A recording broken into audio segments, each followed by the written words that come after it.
बिजली के बिल इतने महंगे आ रहे हैं, बिजली इतनी ज़्यादा महंगी है, आटा इतना ज़्यादा महंगा, घी का पैकेट 1 किलो का 400 हो गया।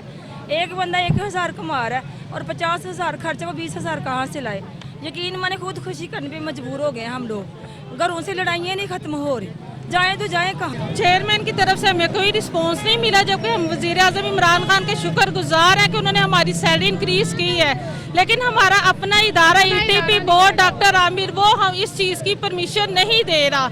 इसमें आप कहें कि मिनिस्ट्री का इसमें तो कोई नहीं, उन्होंने तो तमाम इंक्रीज बढ़ा दी, जबकि ईटीपी बोर्ड वालों ने अपने मेंबर्स की बढ़ा दी और ओनली एजुकेशन विंग्स की उन्होंने कुछ भी इंक्रीज नहीं लगाया। जबकि 25 पहले था, 10% अब बढ़ा है, लेकिन इनमें से कुछ भी इन्होंने हमें नहीं दिया।